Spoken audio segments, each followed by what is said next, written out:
Muy buenas tardes, estimados alumnos. Nuevamente estamos aquí en el Diplomado de Historia del Arte de la Universidad de La Salle. Soy la doctora Alba Choque Porras y estoy contentísima de volver a reencontrarme con ustedes. Buenas tardes, buenas tardes. José María Garay me pregunta ya de inmediato si esta clase está dentro del módulo de América Antigua. No, este es un curso aparte, es el curso de Arte Inca y tenemos 4 sesiones, ¿no?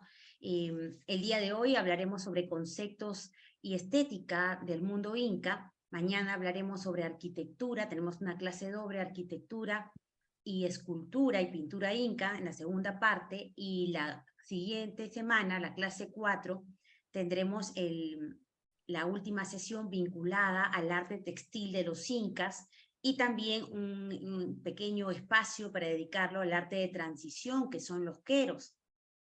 De eso hablaremos hacia el final para comentarles sobre la 4ª sesión. A ver, por el chat también comentan.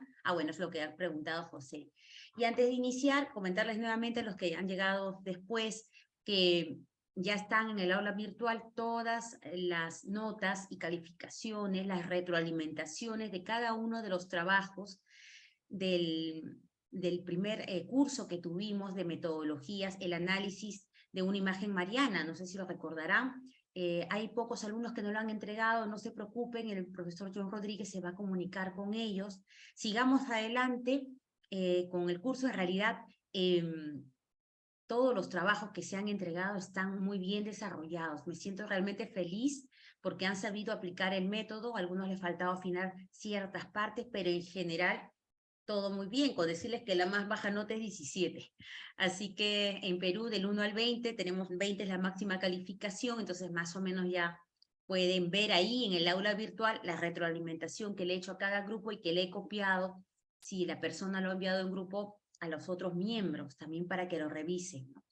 Muy bien, entonces voy a empezar ya a compartir mi pantalla. Ya lo tenemos aquí. Les voy a pedir que cuiden el tema del audio. Y hoy día vamos a entrar a otro espacio, ¿no? Ustedes ya han visto con el profesor Freddy Cabanillas ese mundo de las culturas de la América Antigua, ¿no? Y cómo es que el desarrollo visual paralelo al desarrollo religioso ha sido sumamente importante, porque en general todas esas culturas eran culturas animistas, y eso hablaremos un poquito también el día de hoy. Y en esta sesión del arte imperial de los incas, vamos a hablar de esos cánones estéticos, simbologías, y también una introducción que me interesa muchísimo, vinculada al tema de las fuentes, cómo es que se fue gestando el estudio del arte inca. Antes de pasar a ver la arquitectura, antes de pasar a ver la escultura, la pintura y la textilería, como he comentado. Aquí tenemos algunas imágenes que vamos a analizarlas además en estas sesiones, y aquí tenemos también el mapa de América que nos muestra esas diferentes áreas y culturas, varias de ellas seguramente estudiadas conjuntamente con el profesor Freddy Cabanillas, y pues que tiene un lazo en común, que es el tema de la religión, con variantes por supuesto, pero las similitudes en cuanto a la forma, ya está, las similitudes en cuanto a la forma pueden presentarnos a nosotros un interrogante: ¿por qué ciertos modelos, por ejemplo, la representación de felinos, la representación de serpientes, la representación de aves o seres que asumen cualidades de otros seres mitológicos para dar a formar parte de una representación visual, digamos, de divinidades con poderes extranaturales, ¿no? Entonces, todas estas eran sociedades generalmente teocráticas, es decir, quien gobierna, la religión gobierna la sociedad, o sociedades militares, o al mismo tiempo militares, con una serie de arquitecturas, sistemas urbanísticos de diversas técnicas constructivas, porque lo que sí va a variar es el tema del material.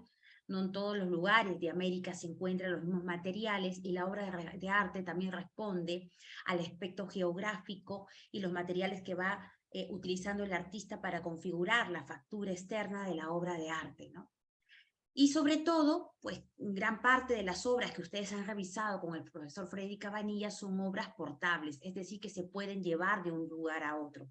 Pensemos en una cerámica, pensemos en un textil, pensemos en una escultura, más no la arquitectura, digamos que tiene que permanecer en el lugar y que tiene, mañana lo veremos también en la arquitectura inca, una preponderancia importante para entender también el por qué una sociedad tiene una grandeza más que la otra, si queremos llamarlo de alguna manera. En este mapa que tenemos al lado, podemos comparar el tamaño del Tahuantinsuyo.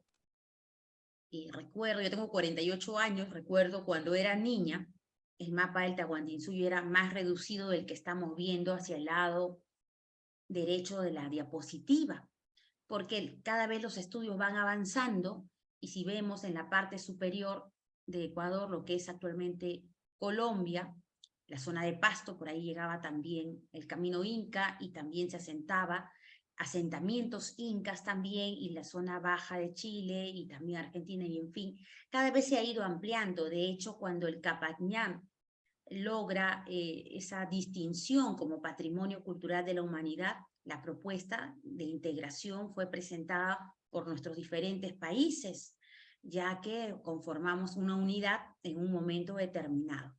Entonces, comparando el espacio geográfico que tenían las culturas de la América Antigua con la del Tahuantinsuyo, para medir justamente cómo es que el desarrollo del arte inca va a poder establecerse en un espacio tan amplio. Esa sería la primera pregunta que nos tenemos que hacer. Si pensamos en las diferentes culturas que ustedes han visto con el profesor Freddy Cabanilla, eran espacios geográficos reducidos. Algunas más extensas, menos extensas, pero en el caso del Tahuantinsuyo es sumamente extenso.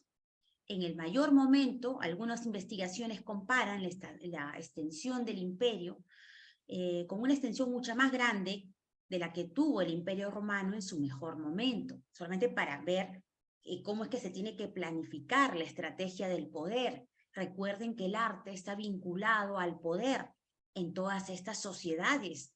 Quien domina la imagen domina el poder de una sociedad, la imagen religiosa, la imagen política.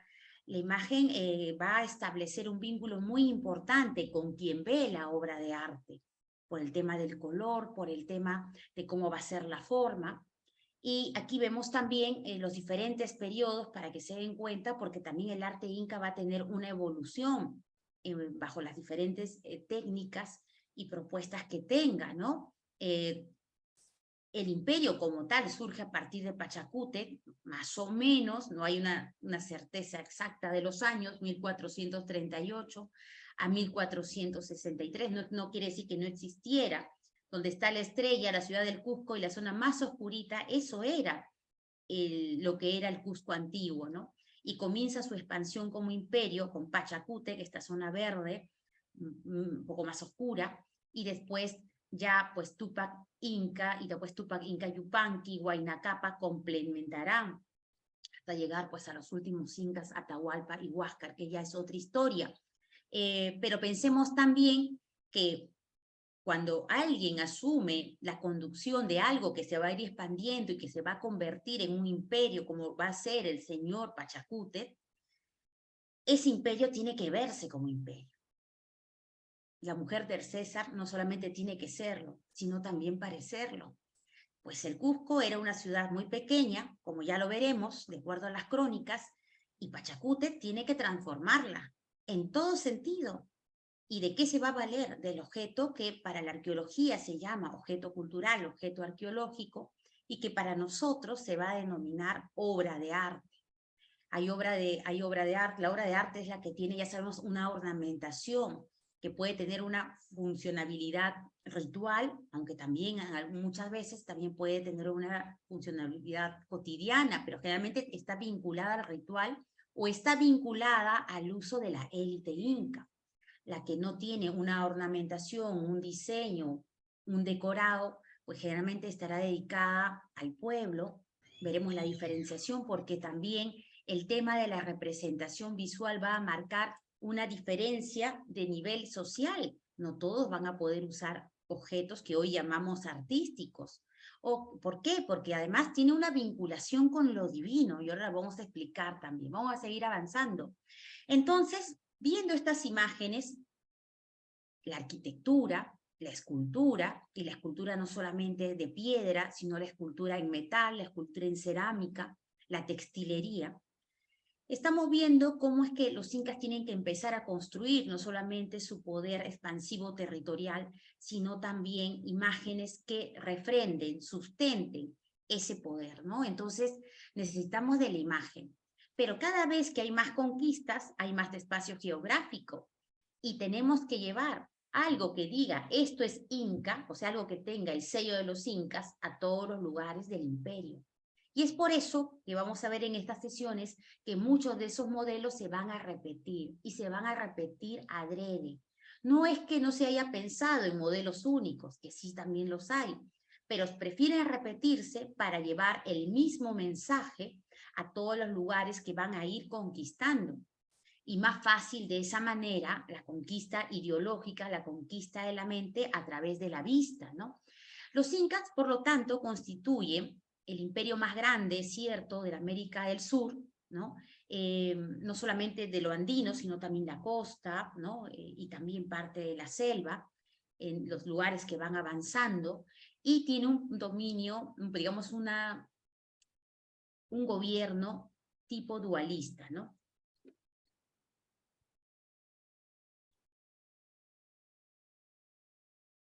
Ay, no sé, se dejó de continuar. Hola, ¿me escuchan? En Sí, este momento sí se le escucha. sí se escucha, sí se escucha. Ah, ya, voy a regresar. A ver, voy a dejar de compartir porque a mí se me ha bloqueado. A ver, vamos a ver. Ya está, se me había bloqueado aquí, ya está.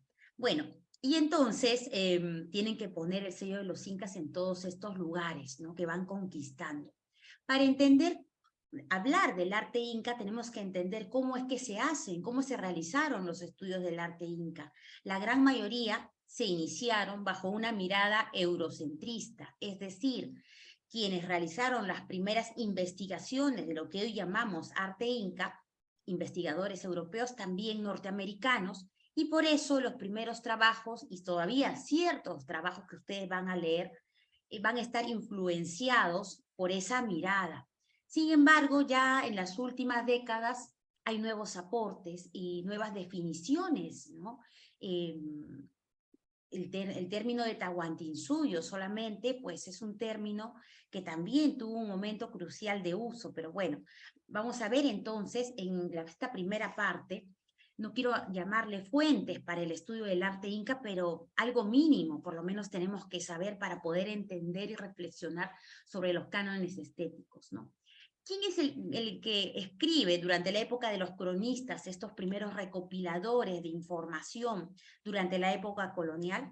Tenemos varios, pero me voy a centrar en los más importantes y a quien le interese, que van a poner en sus escritos temas vinculados al arte inca. No van a poner el arte de los incas, ni la escultura inca, ni la pintura inca. Así no lo vamos a encontrar ni en el pasado ni en el presente. Lo que vamos a encontrar es, tenemos que revisar las crónicas, aunque ya las hayamos leído, y entonces, por ejemplo, el señor Inca Garcilaso de la Vega, que es mestizo, hijo de un oficial español y de una princesa inca, escribe, entre otras publicaciones, los comentarios reales de los incas.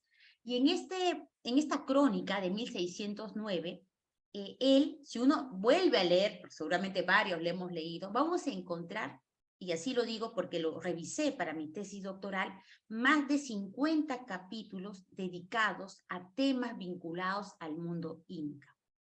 No nos va a decir, como les dije, pero comienza a hablar, por ahí comienza a mencionar del tema del tejido, del tema de la simbología de ciertos colores cuando hay un ritual. Y es así como tenemos que ir revisando y separando los elementos, ¿no? Él tiene algo muy importante dentro de los comentarios reales. Algunas cosas vamos a ir revisando en esta sesión y las que siguen. Él va a ser uno de los primeros que va a plantear que los artistas del Tahuantinsuyo, porque además les llama maestros, oficiales y aprendices, tienen una diferenciación.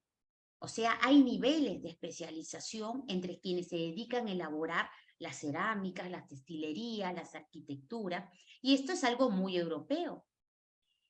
1609 todavía están en un paso entre el Renacimiento y el Barroco, y él vive y además escribe esta crónica en España, ¿no? José Garial, 50 capítulos dedicados al arte inca o a los incas en general. No, el libro tiene 2 tomos con varios capítulos, ¿no?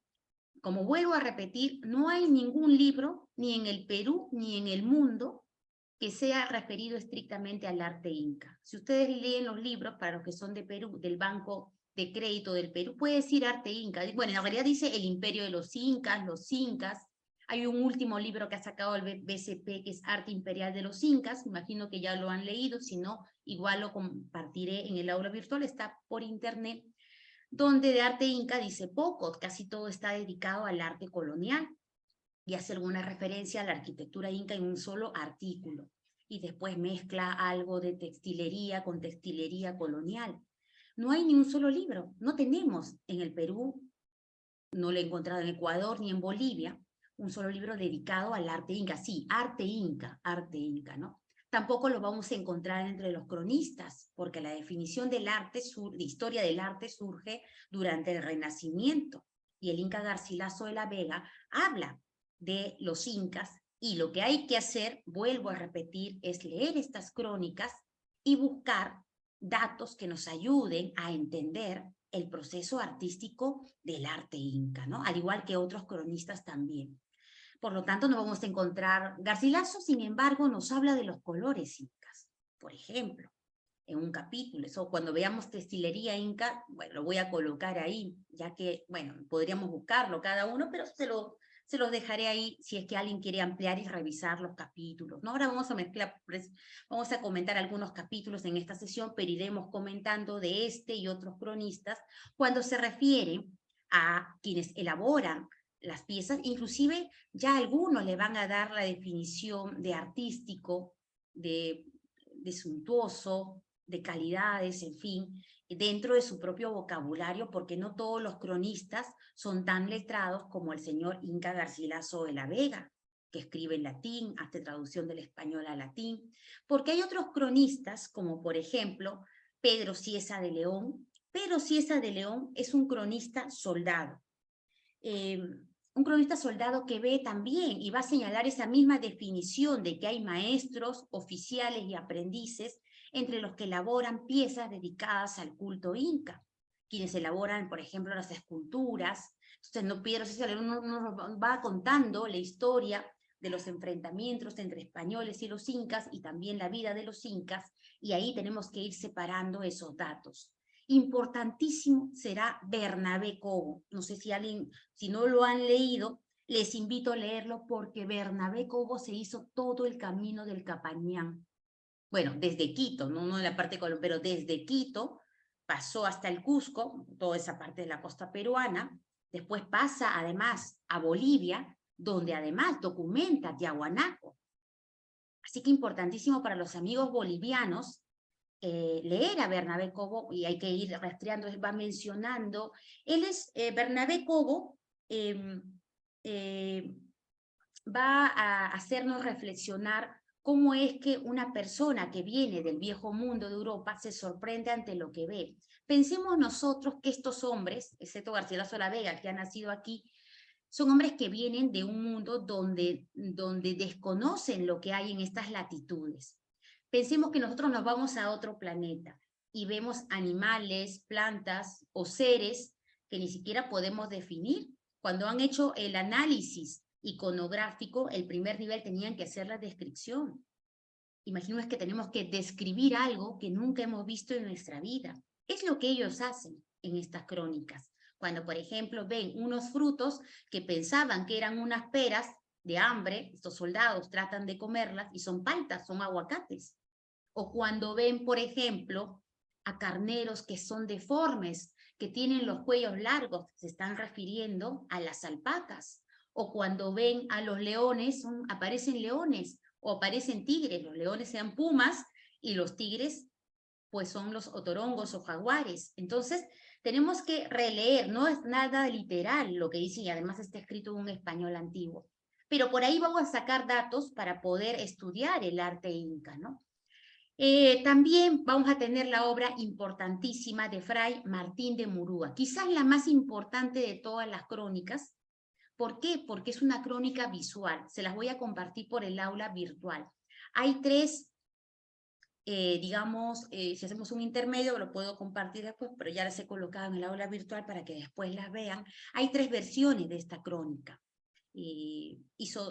No todas las tres versiones están completas, pero a través de estas acuarelas, él tenía un grupo de acuarelistas y dibujantes, entre ellos se considera Huamampoma de Ayala, también un cronista indígena, va a ir mostrándonos y rescatando esa recopilación de la historia de los incas, pero también a través de esas acuarelas vamos a poder entender también el proceso de la arquitectura, el proceso de la pintura y la escultura, y algunas imágenes las vamos a poner en estas sesiones. Juan de Betanzos también será importante, él escribe Suma y narración de los incas, se casa además con la prima de Atahualpa, ¿no? Ella es Cusirimay Oglio, ¿no? Sí, ella, que también fue, bueno, fue mujer también de Pizarro, era una princesa inca, aprende el quechua de ella, y entonces va a comenzar a hablarnos de los ritos. ¿Por qué son importantes los ritos para el arte? Recordemos que estas son sociedades animistas, son sociedades totalmente religiosas, que además creen que sus gobernantes descienden de sus dioses, los incas, hijos del sol, por ejemplo, ¿no? Y entonces, si entendemos la religión inca, vamos a entender por qué o por qué razón hay estos motivos de representación. También está Cristóbal de Molina, el cusqueño, porque hay Cristóbal de Molina, el chileno, que escribe Relación de fábulas y ritos de los incas, donde es importantísimo leerlo a quien interese el arte inca, porque describe las formas de los cultos y sacrificios, las ceremonias religiosas incaicas, y a través del mito, ya sabemos que el mito se traslada a la obra de arte, o la síntesis del mito, vamos a poder entonces analizar mejor una escultura de cerámica o una escultura en metal o de piedra, ¿no? Y bueno, estos dos libros son importantes. La mujer en el Tahuantinsuyo es un libro que publicó en el año 2002 Francisco Hernández Astete, que viene a cambiar la mirada porque no vamos a pensar que todos los artistas son varones. De hecho, ya cuando veamos el arte barroco y renacentista, pues hay nuevos descubrimientos dentro de la historia del arte y el papel de las mujeres. Y pues el sitial de las mujeres también está dentro del espacio del arte inca.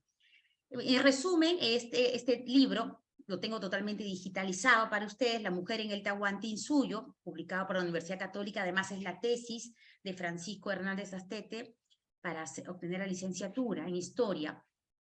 Nos presenta ese rol que tuvieron las sakyas, que tuvieron la mujer también como parte del ritual, y los artistas del Tahuantinsuyo están estrictamente ligados con la religión, con el ritual. Y quien tiene el poder religioso tiene el poder político. Y por lo tanto los artistas en general, hombres y mujeres, se convierten en un eslabón, en una especie de unión entre lo que es el mundo divino, donde están la estirpe, ¿no? La nobleza inca y los dioses, y el pueblo. Entonces, un eslabón entre lo divino y lo terrenal. Y si hay mujeres que tejen, y si hay mujeres que hacen cerámica, hay mujeres artistas. Y entonces, ojo, mujeres gobernantes también, por supuesto, y en todas las culturas lo ha habido. Pensemos en Egipto, ¿no? Con Akenatón y Nefertari, cuando hemos visto el curso de arte egipto, ¿no? Cómo es que Akenatón cambia además la religión acompañado de Nefertari, cuando pone al sol por encima de los demás dioses en Egipto, pues algo parecido también va a pasar en el mundo de los incas. Y el otro libro, que para mí es un libro, lo tengo aquí además, es uno de mis tesoros, lo compré en Bolivia, los que son de Bolivia espero que lo puedan tener, es Matrimonio y Sexo en el Incario. Es un libro porque es un libro buenísimo de Bernardo Eyerstein, que es un antropólogo e historiador boliviano de la Universidad Nacional Mayor de San Andrés, porque nos habla de los temas del matrimonio inca. ¿Y para qué, profesora, esto? Porque cuando veamos los queros, cuando estemos analizando a la pareja real inca, Si no sabemos cómo es que es el matrimonio de los incas, cuál es la importancia de la primera esposa, de la concubina, del matrimonio real, ¿cómo vamos a poder analizar una pieza de arte inca?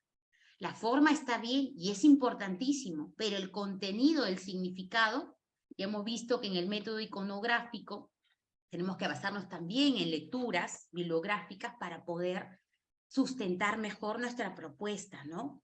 El tema inclusive de la prostitución, ¿sí? Las concubinas, y que además los modelos, sintetizando la obra, porque esta no la tengo digitalizada, no lo tengo, es el único ejemplar que tengo, de verdad, y estoy buscando la digitalización que no la encuentro. Hay algunos ejemplares, llegan a Lima de vez en cuando, después les voy a dejar por el grupo WhatsApp. Tengo un casero que vende a nivel nacional, él está en Trujillo, en la ciudad de Trujillo, en el norte del Perú, pero le he comprado mucha bibliografía, y alguna vez estuvo vendiendo también este libro porque yo lo compré en La Paz. Nos muestra, digamos, nos reduce el trabajo, porque Egerton lo que hace es, para sustentar cada una cosa que dice, nos muestra la cita y las fuentes de los cronistas. Y vamos de nuevo nosotros a la fuente inicial y vamos confrontando, y se nos hace más fácil el análisis de representación, sobre todo de figura humana. Así que les recomiendo, para mí estos dos son libros imprescindibles, si es que tenemos que hablar de la representación del Inca, o representaciones antropomorfas, representaciones humanas de personajes incas, ¿no? En la cerámica, en la escultura, o también, porque también hay pintura inca, eso ya lo veremos, ¿no? Entonces, ¿qué pasa? Primero están todos estos cronistas, pero también ya en el mundo más adelante comienza a haber una preferencia por las investigaciones de lo inca, ¿no? Pensemos que durante el periodo colonial, muchas de estas piezas de diferentes partes de América, de Centroamérica, en fin, de todas partes que conquista España, van a ser llevadas a lo que ellos llaman o van a ser denominadas los tesoros de las Indias. Especialmente van a ser llevadas durante el gobierno de Carlos V, Fernando I y Fernando II sobre todo, ¿no?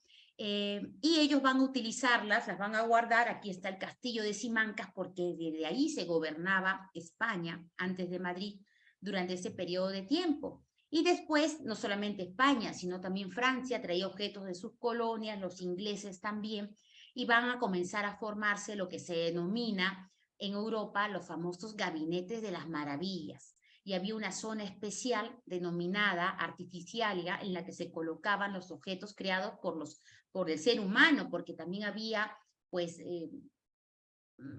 animales disecados, ¿no? O elementos de conchas marinas, en fin, era como una mini colección, y entre los propios gobernantes se intercambiaban. Pero estos no eran tesoros, no solamente del gobernante, eran tesoros de estos imperios que iban conquistando, ¿no? Y estos son realmente los antepasados de los actuales museos, y también de las exploraciones científicas se iban llenando, ¿no? Pero ¿qué pasó? Bueno, podemos pensar que la mayor parte de las piezas que actualmente vemos en el Museo de América de Madrid o en otros museos en Europa salieron durante la colonia, y eso no es verdad.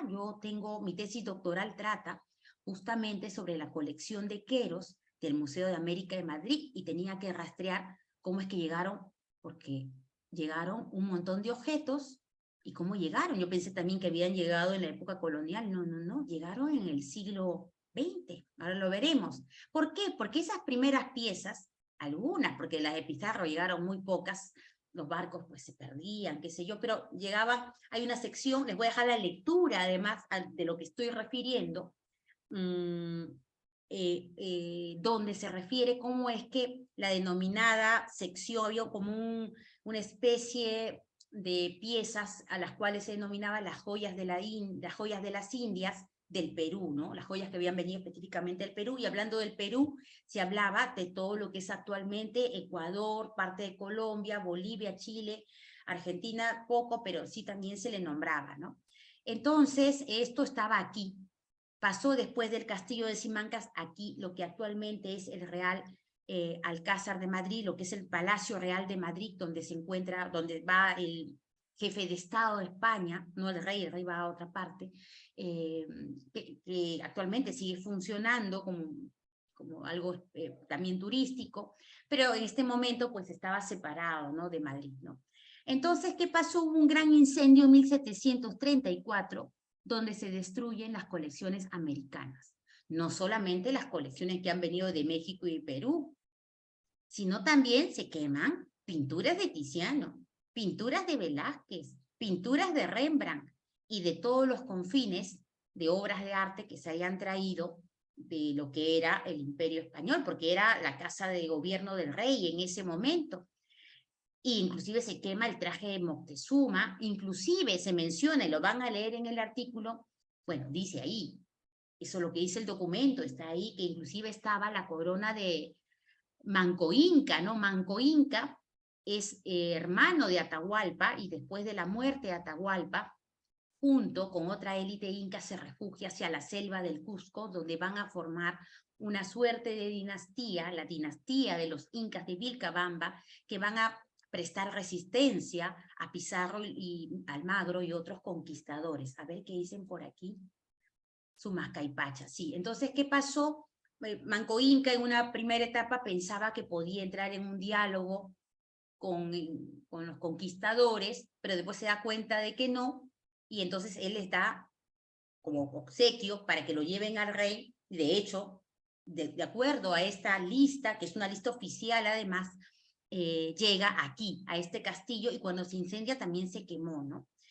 Imagínense que aquí estaban las meninas de Velázquez, la joya, la pintura más importante de España, que la han tenido que sacar y cortar y tirarla por la ventana, lo van a leer en el artículo, para poder salvarla. No es que solamente había colecciones americanas, había colecciones de todas partes donde hubiera habido llegado el Imperio Español en ese momento, ¿no? Entonces las obras siguen un camino largo para redondear la historia y van a llegar finalmente, ya las que quedan poquitas van a pasar a lo que después será el Museo Arqueológico, quedará pues el 1%, no crean, y las nuevas obras con las cuales se abre el Museo de América de Madrid son otras, que las vamos a ver también, pero que se adquieren en el siglo XX, y que van a ser además los propios cusqueños, porque eso lo he documentado en mi tesis doctoral, quienes las venden, además, ¿no? Bueno, ahí vamos a verlas ahorita. Pero bueno, entonces los estudios, entonces hay una preferencia, y hay alguien que revisa esas colecciones antes del incendio, pero después también en esta parte del mundo, en los diarios comienzan a haber algunas referencias a los logros de los objetos incas. No se refieren a arte. El momento que se refieran a arte van a cambiar de estudio el objeto cultural inca, ¿no? Pero sin embargo tenemos algunas pequeñas referencias de Hipólito Unanue y Pedro Nolasco Crespo en el Mercurio peruano, donde se atreven, porque era una osadía en ese momento, a llamarlas obras de arte o piezas artísticas. Pero bueno, era un intento, ¿no? Y después los famosos viajeros del siglo XIX son realmente los que van a impulsar a que dejen de ser llamadas o solamente mencionadas como objetos arqueológicos y que tengan otra categoría para los estudios internacionales. Y tenemos estas vistas, por ejemplo, de George Squier, donde nos muestra, viene él y también otros dibujantes junto a él, cómo se encontraba el famoso Intihuatana de Pisa. Ya sabemos que también, aparte del Intihuatana de Machu Picchu, el reloj solar, también nos muestra cómo estaba en mucha mejor condición el Intihuatana de Pisa, y estas imágenes son importantísimas para quien le interese investigar la arquitectura inca. ¿Por qué? Porque los terremotos, las diversas intervenciones del hombre han podido modificar la estética inca. En cambio, estos registros visuales, al igual que lo hace Fray Martín de Murúa, nos acercan aún más a esa autenticidad de cómo estaba presentado el resto inca o la pieza inca. También vamos a tener las obras de Alexander von Humboldt, que era un científico que no solamente recolectaba temas de botánica, sino que también iba documentando en cada pueblo que llegaba, ay, aquí están haciendo una cerámica, menciona por ahí, no se dedica especialmente, y nosotros vamos rastreando ese dato y lo vamos separando para nuestra interpretación. O quizás uno de los mejores libros será Perú y Bolivia, donde el señor Charles Wiener hace un viaje y recopila, deja imágenes, algunas de ellas las veremos en estas sesiones. También tiene una dedicada a Chile para quien le interese eso, ¿no? Y hasta que llega cuando cambian los estudios del arte inca en general, el gran impulsor va a ser este señor que es odiado por un montón de gente, el señor Hiram Bingham, ¿no? Que descubre Machu Picchu en 1911. Mucha gente dice que no lo descubrió porque ya había mucha gente que lo sabía, pero claro que ya lo sabía. Y ahorita voy a mostrar una prueba que ya lo sabía. El propio Bingham ya lo sabía. Lo que no sabían era la grandeza de este sitio. ¿Por qué? Porque yo puedo caminar por el campo, tropezar, uy, ¿qué es esto? Abro matorrales y encuentro una arquitectura o una cerámica, me la llevo a mi casa, la dejo ahí. Eso no significa que yo soy un descubridor. Un descubrimiento, habré descubierto eso ahí, pero si es que no hago un descubrimiento científico, que es lo que hizo Bingham, de nada vale. Yo pude haber ido 1000 veces a este lugar. Si yo no hago que eso tenga presencia en el escenario de la academia, o sea, decir, en este momento de las universidades y de otra comunidad científica, esto jamás hubiera tenido el valor que tiene ni se hubiera impulsado también otro tipo de investigaciones. Entonces, ¿por qué es importante lo de Bingham? Por varias razones. Primero, porque él, además, después ya sabía, ¿no? Además, él ya había leído el libro de Charles Wiener, ¿se acuerdas que le dije Perú y Bolivia? Pues en ese libro, aquí está, este libro, fíjense, este es un dibujo que ya hace Wiener donde menciona Machu Picchu. Sí, ya varias gente hablaba de Machu Picchu. Y para que vean, hasta con su nombre, ahí, Machu Picchu. 1720 es la altitud que supuestamente le pone Wiener, ¿no? Acá dice Huayna Picchu, Intihuatana. Wiener ya había ido ahí, como vemos, porque él mismo lo publica. Esto está publicado y nadie se da cuenta. Leemos, pero no analizamos lo que leemos. Y obviamente Wiener va y hace esto porque ya sabe, antes también ya han ido. De hecho, en algunas crónicas también se menciona, no como Machu Picchu se le menciona, pero más o menos se sabe que en la misma zona. Porque además, el señor Bingham no iba buscando Machu Picchu, ya sabía que Machu Picchu estaba ahí, pero lo que no iba buscando Vilcabamba, lo que él iba buscando, porque él pensaba que eso era lo más importante. Y después descubre esto, que después de bien va a Vilcabamba, pero en fin, ya es otra historia, no tiene la dimensión que tiene Machu Picchu. Y además lo que hace Wiener es traer a la Universidad de Yale, con todo lo que puede significar, que se llevan las piezas, eso es otra cosa, pero lo más importante es que logra, y que no era nada fácil, que publiquen este descubrimiento en la National Geographic, que no es la National Geographic de ahora, que ahora se ha convertido en una revista de espectáculos prácticamente, pero la National Geographic de ese momento era el lugar más importante donde uno querría que un descubrimiento científico serio sea publicado. Y además porque Bingham es un pionero, ¿saben en qué? En el tema de la cerámica inca. Va a ser la primera persona que va a hacer una clasificación de 17 tipos de cerámica inca y 50 variedades de forma. Y gracias a esos estudios, porque él estuvo de primera mano, pues después las demás investigaciones sobre cerámica inca han seguido evolucionando. También hace su propio estudio de la arquitectura inca, que esté bien, que esté mal, pero fue lo primero que se lanzó dentro de la comunidad científica. Si algo queremos que sea un descubrimiento real, tiene que estar, tenemos que escribir. Bueno, podemos escribir en Facebook, en un blog, está muy bien porque eso nos ayuda, pero tenemos que tratar de publicar en un espacio académico, ¿no? Y eso también estamos tratando de impulsar desde la universidad, ya les iremos comentando conforme vaya avanzando el diplomado, a ver si alguno de ustedes puede colaborar también en algo académico, ¿no? Eso se trata, que todos desde diferentes puntos impulsemos el tema del conocimiento artístico, ¿no? Entonces, aquí está el detalle del mapa de Wiener, como les comenté, y si leen a Wiener hay que leerlo. Hay que leerlo y releerlo varias veces, ¿no? Y comparar con las crónicas que hemos leído anteriormente. ¿Cuándo por primera vez se denomina que es arte inca? Cuando se hace una exposición en el Museo Arqueológico de Madrid en 1935. Pero ¿cómo estas piezas llegan ahí? Porque hay un señor, Juan Larrea, es un poeta vasco, que está casado con una francesa, conoce al señor César Vallejo. Seguramente los peruanos sabrán quién es César Vallejo, un gran literato, un gran poeta. ¿Sí? Vallejo vive en París y entonces le anima porque él saca estas piezas de París. Inclusive Vallejo le dice que en el Cusco puede encontrar, hay documentos, cartas y todo eso que lo he documentado en mi tesis doctoral, lo pueden encontrar por internet, donde le dice que es verdad, es un secreto, no es un secreto a voces, es un secreto, no es ni siquiera secreto, es abierto. En la ciudad del Cusco había muchas tiendas, lo que hoy llamaríamos tienda de anticuarios, que venden piezas incas. Él recibe una herencia, Juan Larrea se viene al Perú, compra las obras como cualquiera podía comprarlas. Inclusive se las compra familias cusqueñas, otras las compra, claro, no todas son piezas incas, algunas son piezas de otras culturas del Perú, ¿no? Entonces, inclusive está aquí, fíjense, todo el viaje, esto lo he publicado ya en mi tesis doctoral, tiene un libro además que se llama Corona Incaica, donde él cuenta cómo las compró. Esto es en Puno, porque también estuvo por ahí, y aquí está Juan Larrea, se vino del Callao a Puno, de Puno se fue al Cusco y después y la sacó por el puerto. De hecho, muchos gobernantes han regalado piezas, no solamente el Perú, de México y otras partes han regalado piezas a otros presidentes y salían las piezas porque no había una ley del patrimonio. ¿Se escuchó bien el último minuto de clase? ¿Me escucharon bien?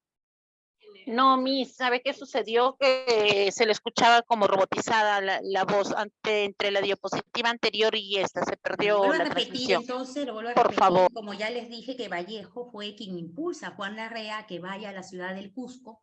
Ahí había muchas tiendas que vendían obras, o sea, piezas incas, ¿no? No solamente piezas incas, había piezas mochas, o sea, de las culturas del norte del Perú. Y pues y él también las compra a familias cusqueñas, además, ¿no? Porque no había leyes del patrimonio como hay ahora. Y eso sucedía en todas partes del mundo. No se veía mal, porque es otra concepción, tenemos que ponernos en los pies del hombre de ese momento, no evaluar las cosas como del siglo XXI.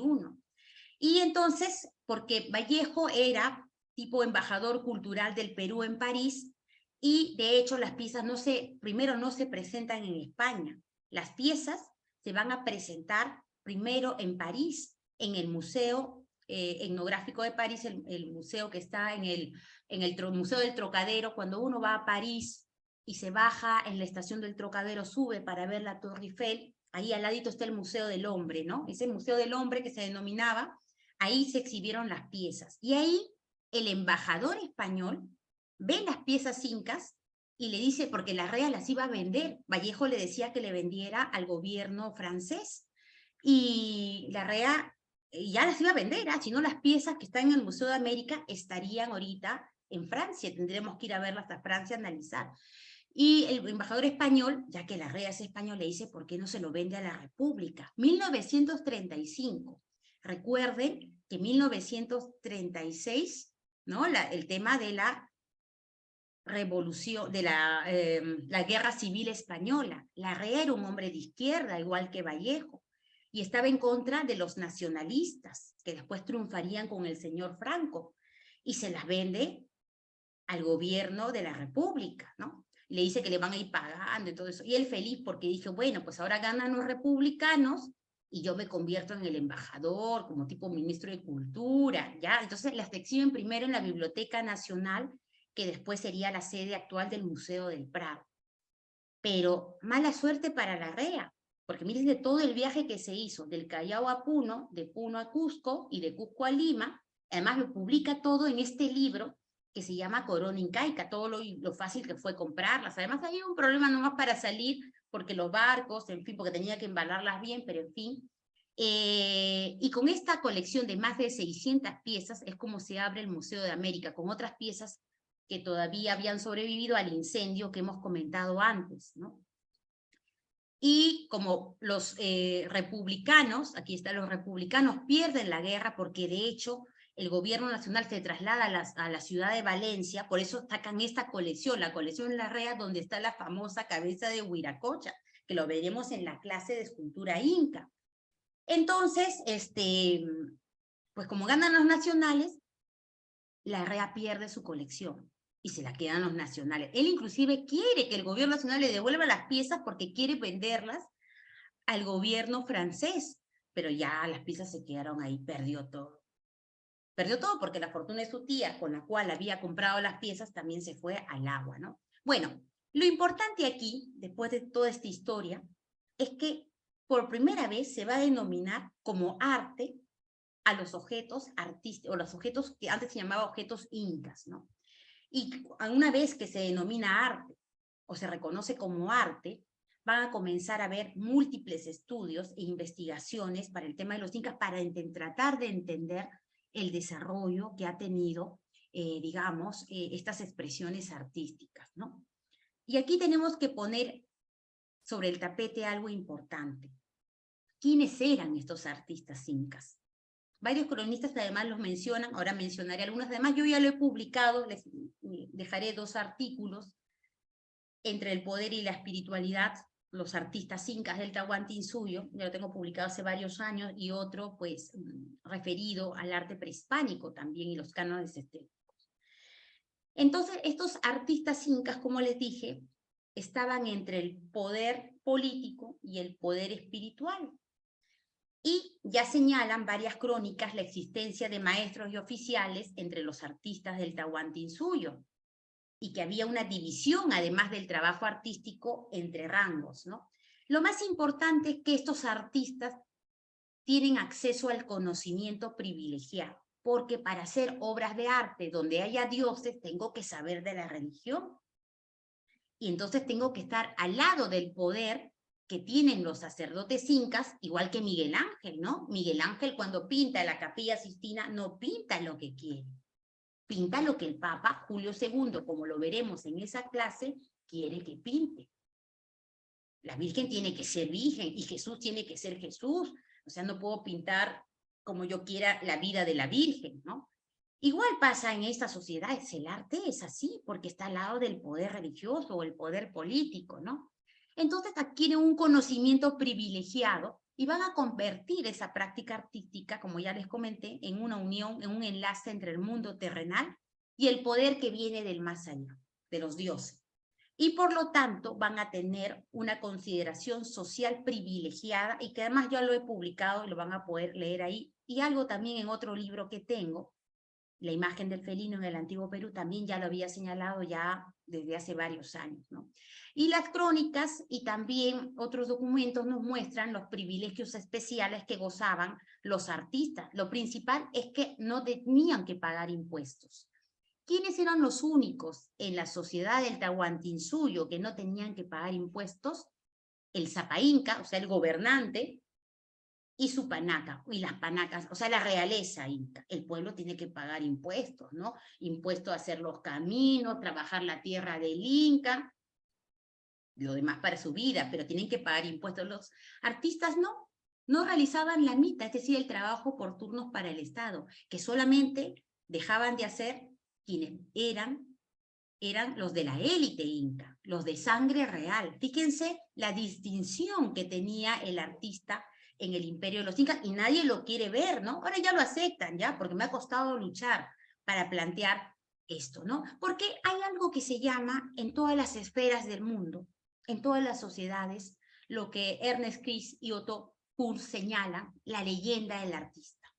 Cómo es gente que crea imágenes, gente que crea escultura, pintura, está creando, tiene una creatividad bajo algo que le destinan a hacer, ¿no? Yo quiero que tú hagas esto. Bueno, tú me dirás cómo lo hago, pero tengo que tener la creatividad para plantear el primer prototipo. Tenemos este detalle de una camisa inca, un unco inca, con los famosos tocapus, esos diseños cuadrangulares que veremos en el tema de la textilería.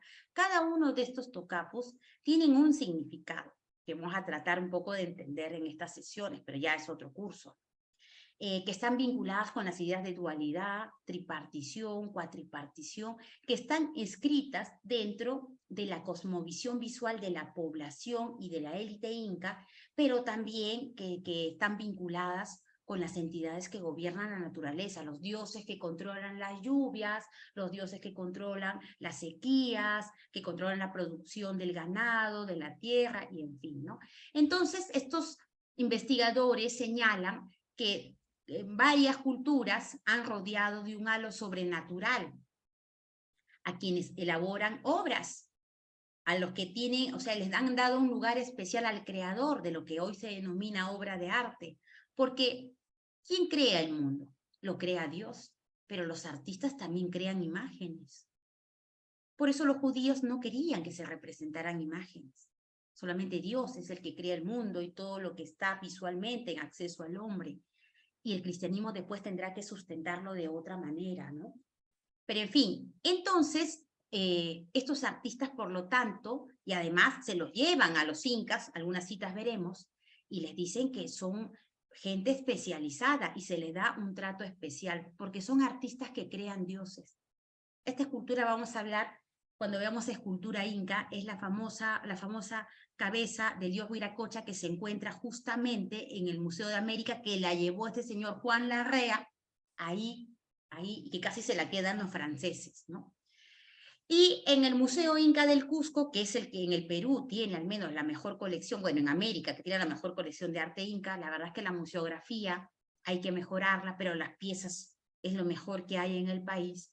Está un cuerpo de, algunos piensan que puede ser el cuerpo de la cabeza. En realidad, yo he visto las dos obras, porque estaba haciendo mi tesis doctoral, ya les dije, en el Museo de América.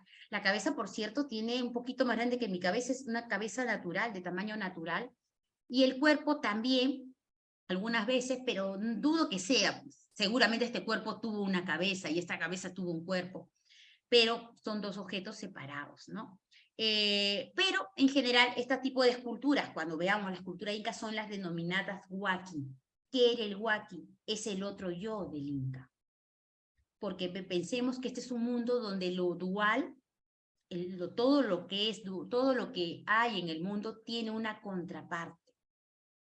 Por eso, en el gobierno de los incas, estaba el inca asumiendo el poder político y estaba el Wilcauma, el sumo sacerdote, gobernando el tema religioso, que generalmente era su hermano o un primo muy allegado. El poder se quedaba en casa, ¿no? Pero eso pasa en otras sociedades del mundo también, ¿no?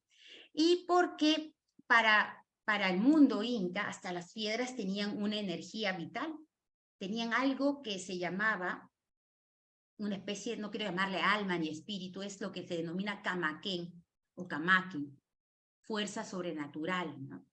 Y entonces, si el artista es capaz de crear esto, es el capaz de conectar el ánima o fuerza divina con la pieza objeto de culto. Porque pensemos en este vaso, un vaso de plástico simple, ¿no? Este es un vaso, tomo agüita, funcional, pero si a este vaso, imaginemos, le pongo una cruz o la imagen de la Virgen María y lo pongo en una iglesia, ya no es un vaso solamente funcional. Este vaso se va convirtiendo en algo sagrado. La Virgen María está acá, algo que conecta, y yo le comienzo a lo mejor a rezar, o creo, o hago una pintura de la Virgen, sobre una tabla, la tabla seguirá siendo una tabla, y ahí está la representación mariana, y yo voy y le rezo a la Virgen, o donde esté, soporte que sea la representación mariana, lo que hago es conectar a la divinidad con el creyente. Es exactamente lo mismo que pasa con el arte inca. Y el artista que crea el otro yo del inca, o que crea dioses, la representación de dioses, tiene que saber todos los temas del conocimiento religioso, ¿no? Y tiene un saber técnico, pero también un saber divino. Y no se quiere aceptar eso porque eso también pasaba en otras sociedades, ¿no? Entonces, este artista es un artista que además se deslumbra por la naturaleza, que encuentra esa fuerza sobrenatural en la naturaleza y que la va a conectar al objeto artístico. Y claro, hay una repetición de la forma porque lo que les dije antes, el imperio es demasiado extenso, ¿no? Y además porque además el Inca y la élite Inca, quien dirige, obviamente dirige qué es lo que se coloca o cómo se realiza tal arquitectura, quiere que se repita la misma propuesta visual, porque es más fácil decir, aquí llegaron los incas, como veremos en la arquitectura cuando vayamos al Ecuador o cuando vayamos a Bolivia, para ver la arquitectura inca en esas latitudes, porque hay que poner el sello de los incas donde nosotros lleguemos, al igual que lo hizo el Imperio Romano y otros imperios en el mundo, ¿no? Fíjense aquí, este es el capítulo, el libro quinto, y dentro del libro quinto está el capítulo 7, y tenemos esta cita de Garcilaso de la Vega. en el primer tomo de Comentarios Reales de los Incas, porque son 2 tomos. Yo me he dado el trabajo de leer todas las crónicas que he podido para ir separando. Y ahí tiene una cita, y dice así: presentaban al rey, es decir, al Zapa Inca, madera preciada de muchas maneras para los edificios de sus casas.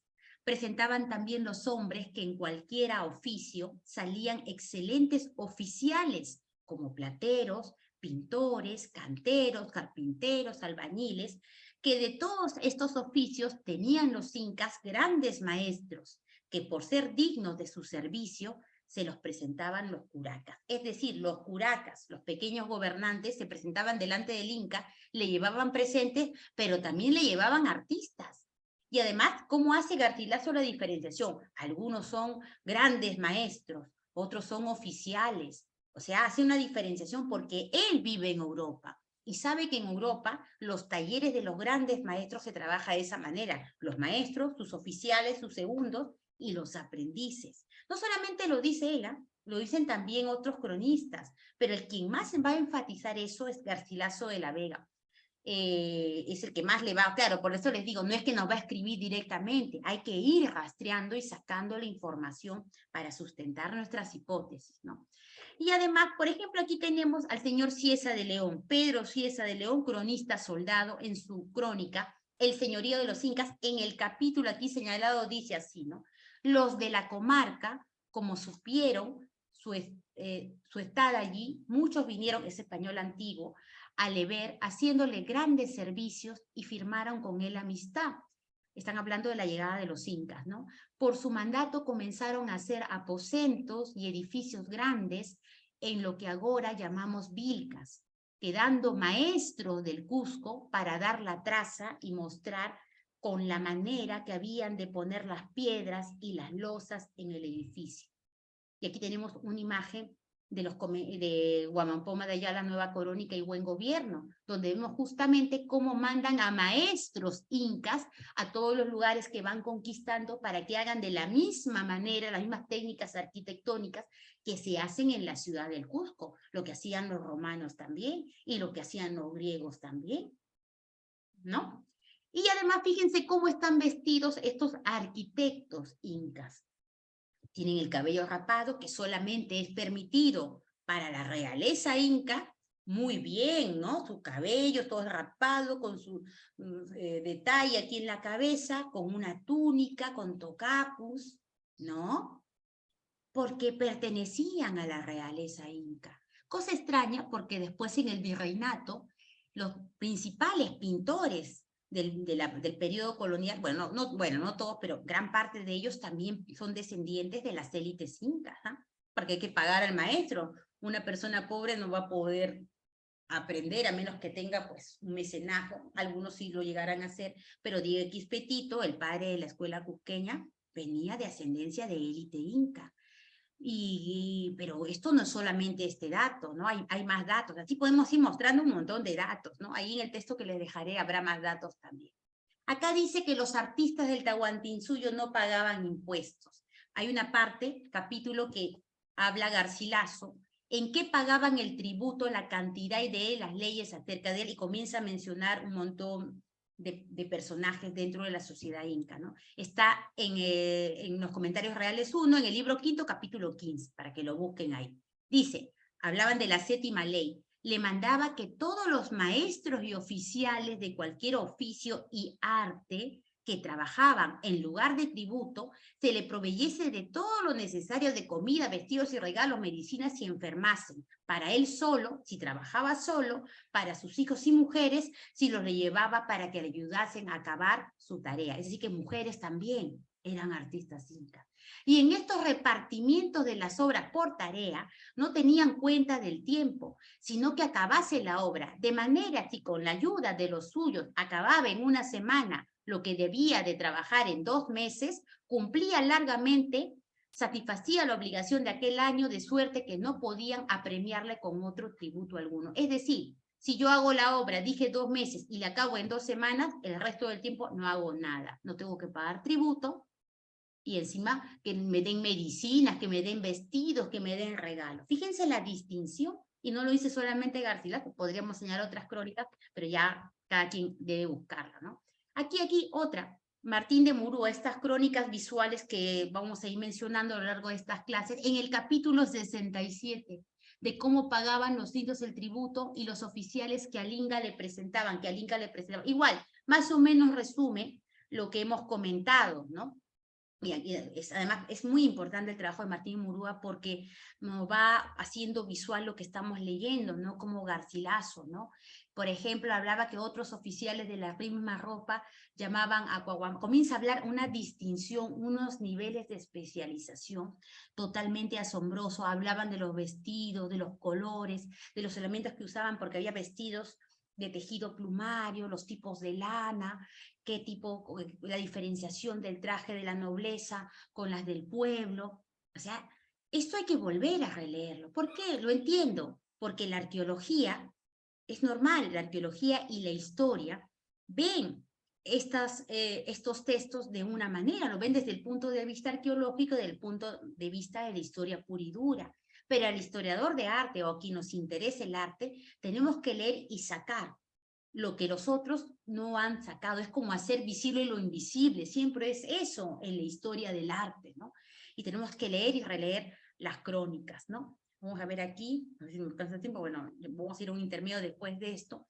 Y después, la religión y el acceso al conocimiento. Fijémonos aquí, esta es la Plaza del Cusco. Y donde estaba el Ayahuasí. El Ayahuasí era el lugar donde los españoles llamaban Casa de las Vírgenes del Sol. Esa es una concepción total y que han seguido utilizando otros investigadores. Es una visión totalmente europea, griega, ¿no? Como las vírgenes vestales, romanas, algo así, ¿no? Bueno, y fíjense que el lugar donde estaba el Ayahuasí en relación a otros edificios de la plaza principal, ¿no? Es decir, estaban cerca de donde estaba el Palacio del Inca o el templo principal. Es decir, estaban cerca del poder político y también cerca del poder religioso, ¿no? Y bueno, pues, ¿por qué tenían que estar cerca? Igual lo vamos a ver en Machu Picchu también la siguiente clase y en otros espacios, porque tienen que estar cerca del poder político, porque va a ser ese poder político o ese poder religioso quienes van a supervisar su trabajo. Y es una constante que los talleres, si ustedes ven enterramientos, centros arqueológicos en diferentes partes de América, los talleres de cerámica, textilería, siempre están al lado. O sea que el artista vive ahí. El artista no vive, el pueblo vive fuera del templo o alrededor del templo, pero el artista vive ahí, donde vive el rey, donde vive el gobernante principal o donde vive el sacerdote principal. Es una constante, nadie se da cuenta, pero está ahí, en la gran mayoría de veces, ¿no? Entonces, ¿por qué? Porque no pueden salirse del discurso. El discurso visual está refrendado por ese discurso político y viceversa también, ¿no?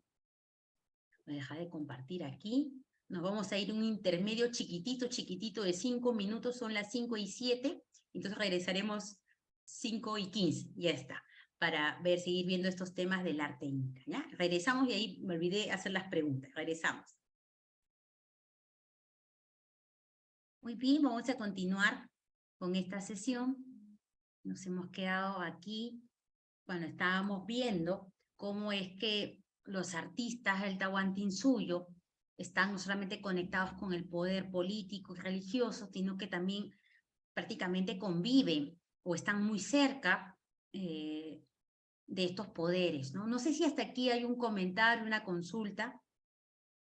Igual, sigo y si hay algo, pues vamos comentándolo, ¿no?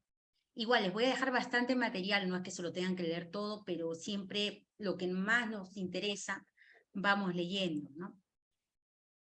Lo que les decía, ¿no? Anteriormente vimos como en la plaza principal del Cusco, donde estaba ubicado el Ayahuasí, ese lugar donde las mujeres, las artistas tejedoras, proveían del traje. El traje era un elemento muy especial para los incas, era también objeto de culto, como lo veremos en la clase de textilería. Bueno, entonces esta toma, estamos en Machu Picchu, y desde el lado del Intihuatana, porque esta foto es tomada desde ahí la he tomado, ¿no? Desde ahí, una foto muy antigua, desde ahí, vemos la ubicación donde están los talleres de cerámica y textilería de Machu Picchu. Todos los que hemos ido a Machu Picchu sabemos lo difícil el acceso que tiene. Para algunos Machu Picchu diferentes propuestas, fue el lugar de veraneo de Pachacute, para otros fue una yacta sagrada, en fin, hay varias concepciones sobre lo que fue Machu Picchu. Pero lo importante es que al lado, donde están estos talleres de textilería y cerámica, aquí en esta parte superior y también por acá abajo, están el lugar de la vivienda de los sacerdotes y también donde vive la parte, sobre todo los sacerdotes, ¿no? Es decir, nuevamente, los artistas del Tahuantinsuyo se ubican generalmente al lado del poder religioso, inclusive al lado del poder político también, porque tienen el poder, el que dirige el culto tiene que estar supervisando que lo que se está siendo representado pues contribuya justamente a la divulgación del pensamiento inca, de la religión inca. Porque además hay un cambio, como veremos más adelante, religioso importante, que va a marcar también la transformación del arte. Entonces, fijémonos, este es el Tahuantinsuyo y el famoso Capañán o Camino Real Inca, ¿no? Uy, todos los lugares que abarcaba, si lo vemos por aquí, ¿no? Hasta Colombia actualmente. Y entonces, gracias al Capañán, es que estas piezas incas han sido trasladadas y llevadas, y por eso que tenemos las muestras de arte inca en todas las latitudes del imperio. Pero ojo, el Capañán no es una creación exclusiva de los incas. Las culturas precedentes ya habían hecho parte de los caminos, y lo que hacen los incas es construir vías estratégicas, estamos hablando de urbanismo, para, digamos, conectar esos caminos y hacerlos más funcionales. Bueno, un imperio tan grande necesita un ejército de ir de artistas. ¿Cómo voy a llevar el sello de los incas por todos lados? Igual que los grandes imperios, necesito un grupo numeroso. ¿De dónde los voy a sacar? Pues a la ciudad del Cusco, y sobre todo se le presentaban los que van a trabajar el tema de los minerales, que son las culturas del norte, del imperio. Ellos iban a llevar a hacer sus obras ahí, y del Cusco también se llevaban artistas para que enseñaran a los otros artistas de esas ciudades alejadas del imperio, y también cómo tenían que ser el tema de la cerámica, el tema de los diseños en orfebrería, y así por el estilo, ¿no? Entonces necesitamos algo que sustente la imagen del Inca. Y además porque los artistas incas, el artista inca como tal, debió estar totalmente convencido que el poder real, o sea, del Zapa Inca, era un poder divino. Entonces no puedo replantear los fines de lo artístico, pero es igual de lo que pasa en el Renacimiento y en el Barroco. Los artistas europeos son católicos, muchos de ellos, no son cristianos. Y si no lo son, tampoco pueden salirse del discurso, porque les pagan, ¿no? Y tienen una distinción especial dentro de esas sociedades, al igual que las tienen ellos, ¿no? Además, no pueden ir en contra de su propia cosmovisión, y por lo tanto van a ir defendiendo los modelos artísticos establecidos. ¿Y cuáles son esos cánones estéticos que seguramente ustedes los han visto también con el profesor Freddy Cabanillas? Seguramente han visto que ciertos modelos se repiten. Vamos a encontrar chacana, este famoso signo escalonado o escalera de 3, tiene diferentes denominaciones. La hemos visto seguramente desde México hasta la Patagonia, y desde los primeros años de la civilización, los primeros inicios de la civilización, sí están presentes. ¿Por qué? ¿Por qué se repiten los modelos? A ver, coméntenme ustedes. ¿Alguien me quiere comentar por qué los modelos se repiten? ¿Hay alguna explicación? Signos escalonados chacanas vamos a encontrar en Petra, en Jordania. Signos escalonados vamos a encontrar en el mundo flamenco también. ¿Por qué se repiten estos modelos? ¿Quién me puede comentar? Pensemos solamente en el mundo americano. ¿O qué es lo que cambia en todo caso? Podemos encontrar la representación de la chacana, o estrella, o cruz andina, a lo mejor bajo diferentes estilos, pero sigue siendo una chacana, ¿no?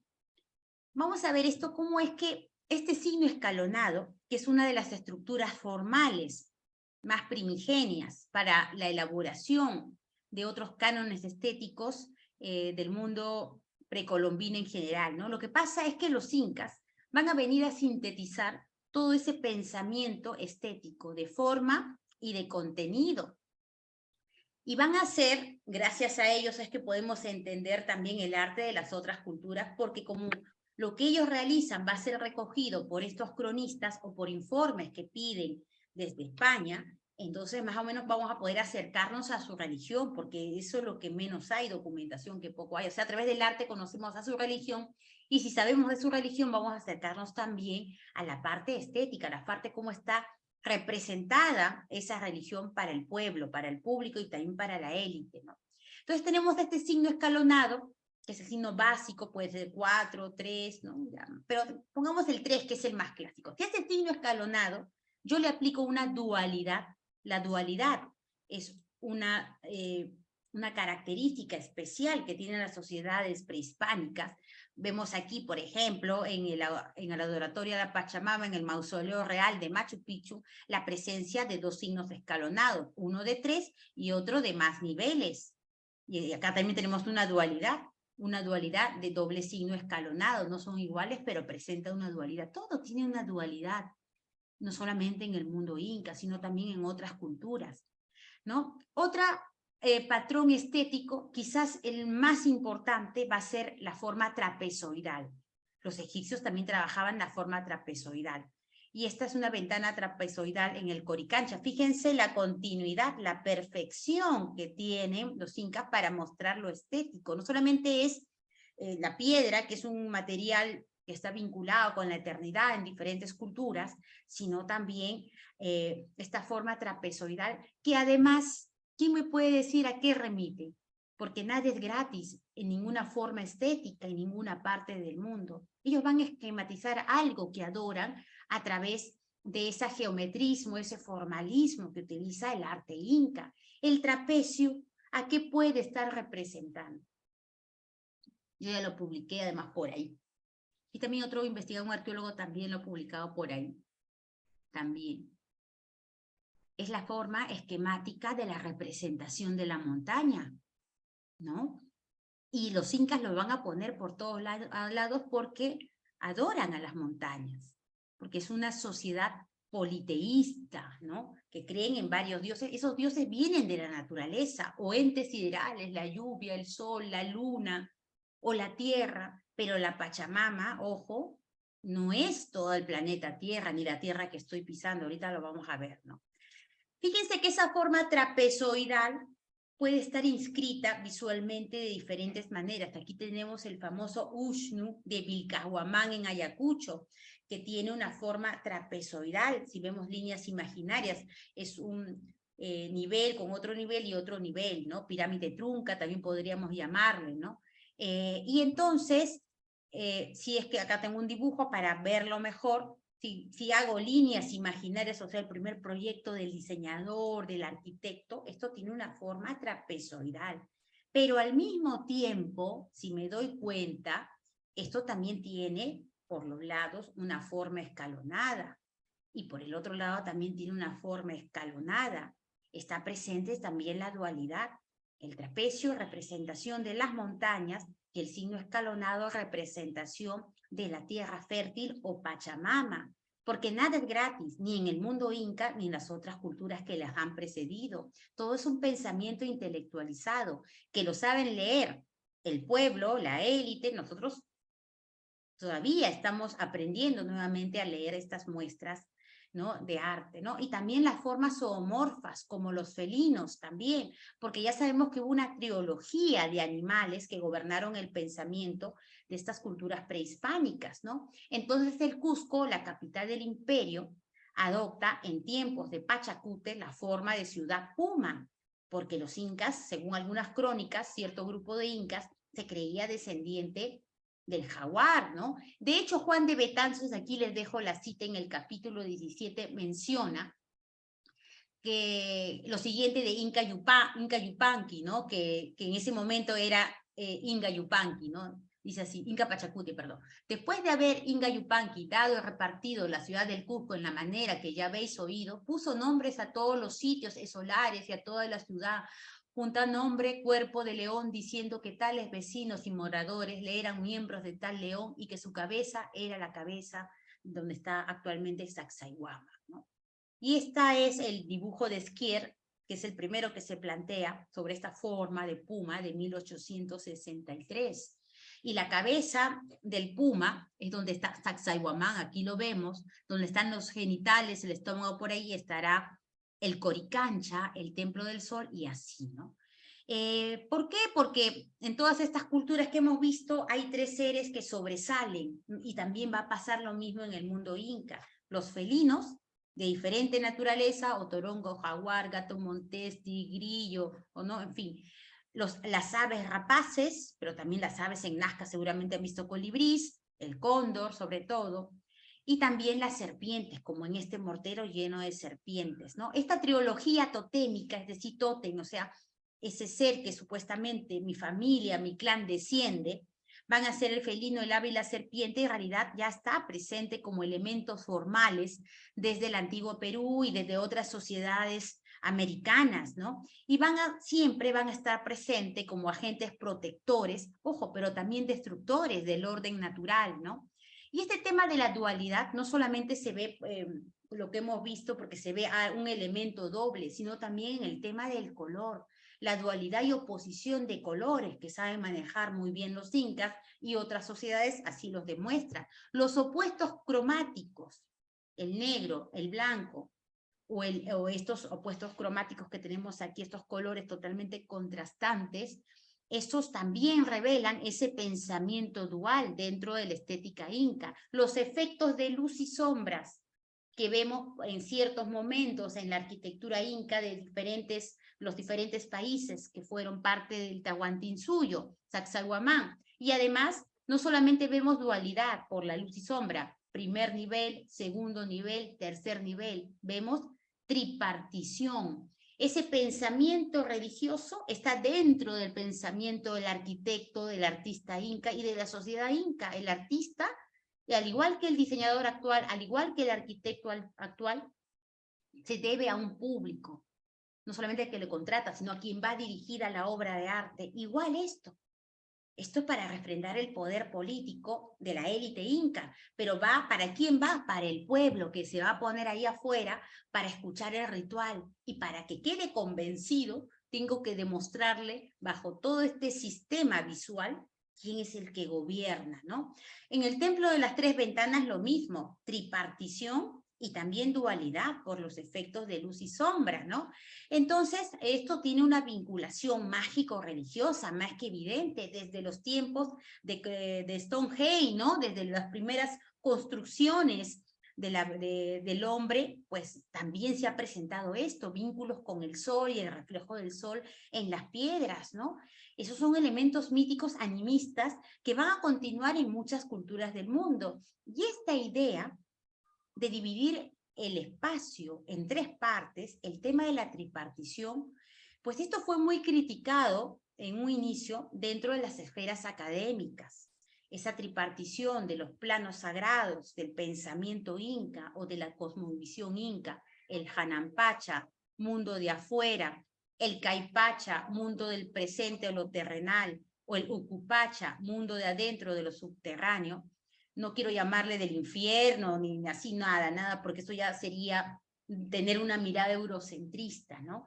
Esto fue muy criticado, ¿saben por qué? Porque se planteaba desde el punto de vista americano, bueno, norteamericano, sobre todo los europeos, que esto, seguramente los cronistas, aunque sean indígenas, que han presentado esto, tienen una formación religiosa católica. Y claro, como han visto el tema de la Trinidad, entonces lo han asumido también para poder explicar sus mitos o parte de su religión.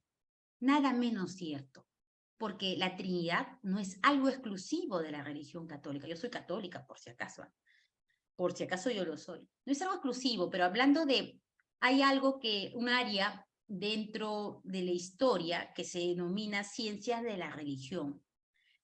que tiene que ver con el tema de las religiones comparadas y un área específica acerca de la representación visual de esas religiones comparadas. Es algo maravilloso. Bueno, eso es otra área, pero que la historia del arte también puede conectar, ¿no?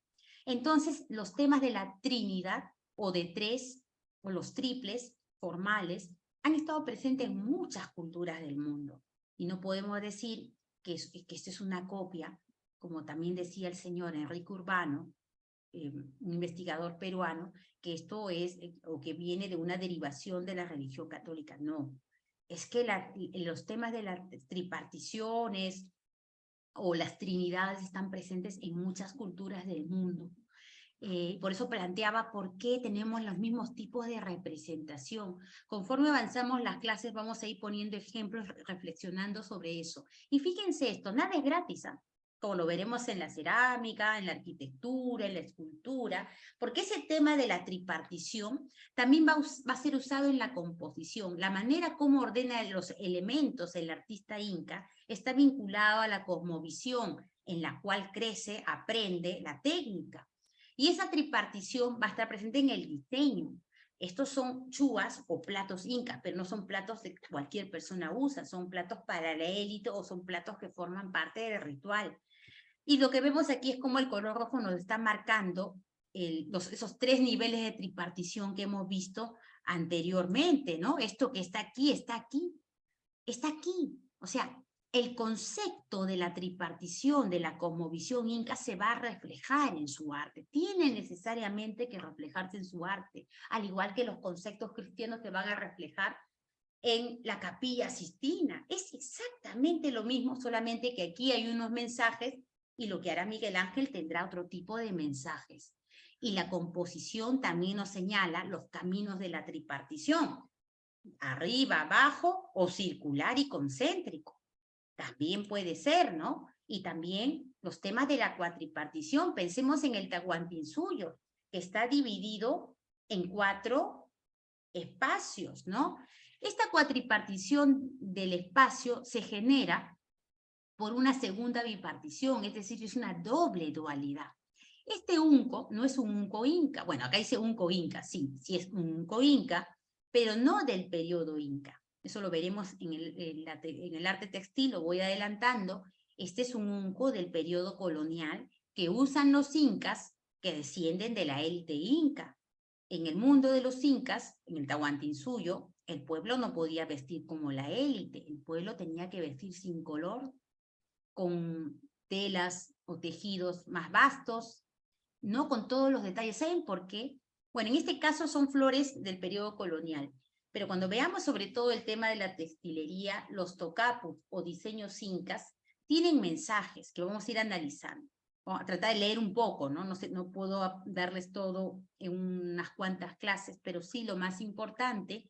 Y si tienen símbolo de sus dioses, yo sí puedo usarlos porque yo soy hijo de un dios, de una divinidad.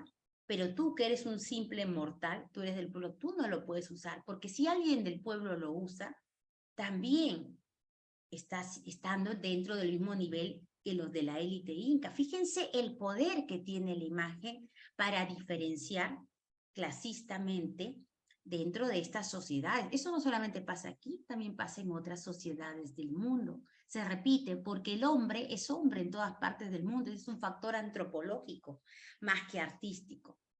Y entonces, estos diseños que vemos, que son flores ya un poco más esquematizadas, que se mezclan con tocapus, ya son del periodo colonial, ¿no? Por eso vamos a ver la diferenciación en el curso, en la sesión, perdón, vinculada al arte textil de los incas, pero lo más importante que se mantiene, inclusive durante el virreinato, el tema de la cuatripartición, esa doble dualidad que habíamos visto ya en otras referencias del arte inca, ¿no? Porque además hay otra cosa.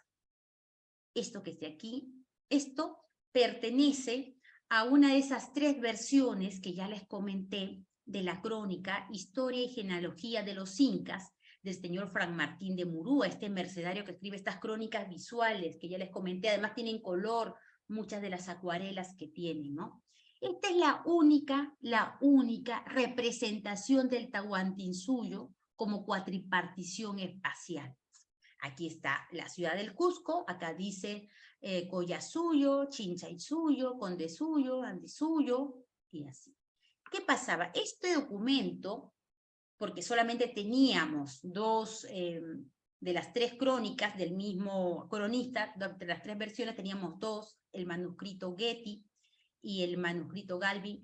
Entonces, ¿qué pasó? Pues el profesor Juan Ocio, un gran antropólogo que ha sido ministro de Cultura en el Perú, sabía de la existencia de una familia en Europa que tenía una versión y siempre había estado luchando porque el dueño principal le dejara fotografiar y digitalizar, pero decía que era de su propiedad, que él la podía revisar cuando quisiera, y un día logró, ya que el señor se puso mayor, que el hijo, que era el heredero, porque esto pertenece a esa familia, lo compraron por supuesto, mucho tiempo antes, lo han venido heredando, le pidió que lo digitalizara. Gracias a esa digitalización se ha podido comprender mejor las otras versiones, pero quizás lo más importante sea esta acuarela que vemos aquí. En el capítulo 12, porque tiene imagen y texto, dice así: de la división de las 4 provincias, Chinchaysuyo, Collasuyo, Condesuyo y Andesuyo, ¿no?,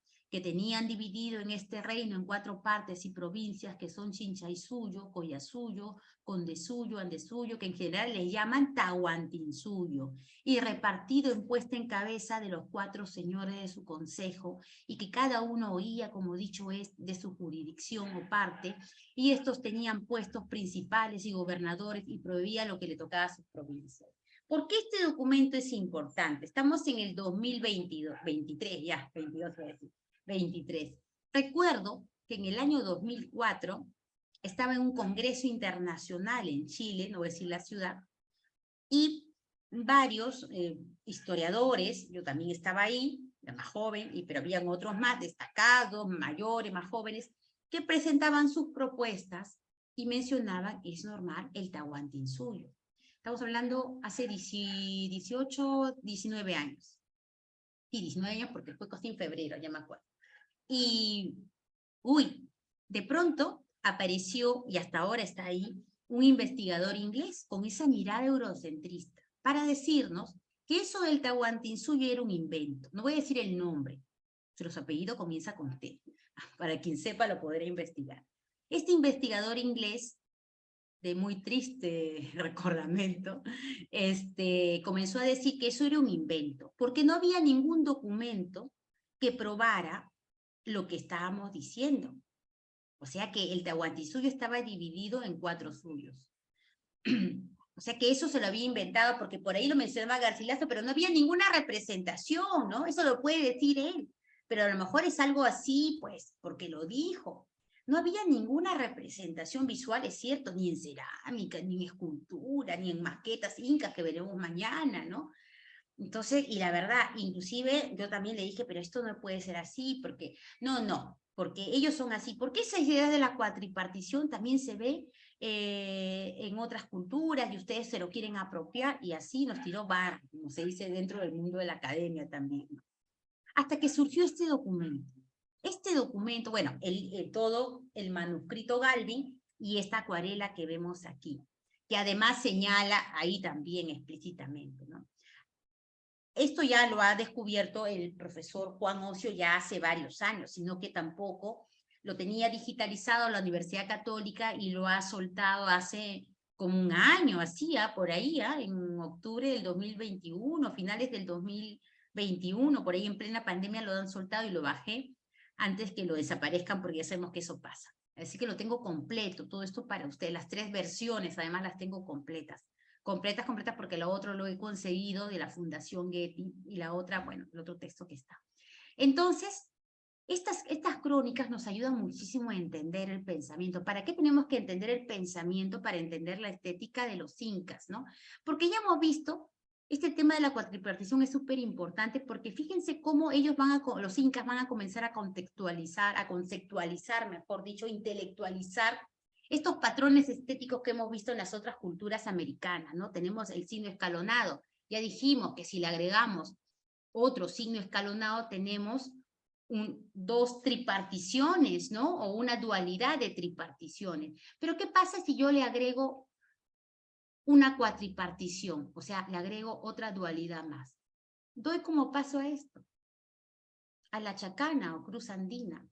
Todo lo que vemos en el mundo inca y veremos en escultura, pintura y textilería, se remite a esos patrones estéticos de las otras culturas americanas que los incas van a comenzar, claro, a aglutinar y a refrendar de una manera más clara. Y gracias al mundo inca también vamos a poder entender mejor por qué hay otras soluciones formales en las culturas que los precedieron, ¿no? Y este tema después lo vemos aquí en textilería, la chacana o cruzandina, porque hemos visto que también hay signos escalonados o tipo escalera de más niveles también, ¿no? Y esto también, porque los incas van a ir reduciendo, ¿no?, a la forma mínima la expresión figurativa. Ya no voy a representar a la montaña como es ni a la casita, no. Cada uno de estos tocapus tiene una alta carga simbólica. Por ejemplo, solamente les voy a explicar algo, pero lo veremos en la clase de textilería. Fijémonos aquí en este, que tiene como un mini uncu, una mini camisa de ajedrezada, con la parte de arriba roja, ¿no? Si esto lo trasladara a un uncu gigante, a una camisa gigante, es el uncu que utiliza el inca cuando va a la guerra. ¿Eso qué cosa quiere decir? Es como si yo tuviera aquí una medalla de guerra. Por eso que el pueblo no puede utilizar motivos con diseños, porque cada uno de estos diseños tiene una carga simbólica, ritual, política. El pueblo no puede usarlo porque si no son iguales que los de la élite inca. Otros representarán el culto a la tierra, la fertilidad del campo, eso ya iremos viendo, ¿no? Porque lo que ellos hacen es lo que actualmente se llamaría arte conceptual, reducir la imagen a conceptos mínimos, que claro, estas sociedades sí saben leer, nosotros estamos reaprendiendo o tratando de leer. Si no sabemos el contexto, no vamos a poder entender el contenido de la forma. Pensé que había temblor. Y bueno, y de estos, bueno, ese es el que más tiene diseños, pero hay también otras versiones, no es el único modelito, porque ellos repiten los modelos para justamente llevarlos a los lugares más extensos del imperio, ¿no? Más alejados de la propia capital, que es el Cusco, ¿no? Pero fijémonos en esto de la Intihuatana. Si no supiéramos que esto es un reloj solar inca, podríamos pensar que lo ha hecho un escultor contemporáneo. Quizás esta sea una de las expresiones escultóricas más importantes de la América antigua, porque resume la idea, signo escalonado, vemos aquí, hablaremos de él mañana, pero que está siendo intervenido por esta mini estela, ¿no?, que se hunde, es decir, como si alguien estuviera fertilizando a la Pachamama, y que nos está hablando de algo que siempre están tratando de promover estas culturas, la idea de la subsistencia a través de la fecundidad del campo, del ganado, ¿no? José Garay, el signo escalonado representa el mundo fértil o a la Pachamama. El mundo fértil, José, es la Pachamama. La Pachamama, gracias porque me permite ampliar, aunque lo veremos también, la Pachamama no es la tierra que estamos pisando, ni el campo, nada. O sea, ¿qué es la Pachamama? Pacha, ¿no? Tierra. ¿Qué es la Pachamama? La Pachamama es esa tierra fértil, no cualquier tierra fértil. Si uno vuela desde Arequipa, Lima, otra parte, cruza los Andes para llegar al Cusco o cualquier parte de los Andes, ¿cómo son los Andes? Los Andes son montañas improductivas, son roca. Que le crece una pelucilla de vegetación, esa es otra cosa. Pero ahí no crece nada. A menos, porque ¿dónde crece? En los valles. En la arena tampoco crece. Tengo que fertilizar, o sea, hacer productiva esa arena o ese desierto para que pueda crecer algo. Y donde hay río, hay valle. Esa tierra de los valles o de la zona de lo que se denomina la yunga, esa tierra es llevada a estas montañas. El gran logro de los incas va a ser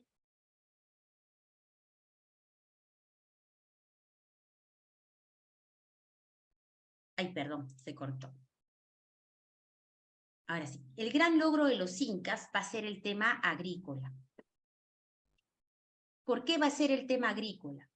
porque ellos van a llevar, justamente, van a crear los andenes o grandes terrazas o grandes maceteros donde van a colocar esa tierra fértil y la van a volver productiva. Eso es la Pachamama. Eso es, o sea, volver fértil algo que no lo es. Esa tierra fértil es la Pachamama. Y esta es a la que adoran, no cualquier montaña.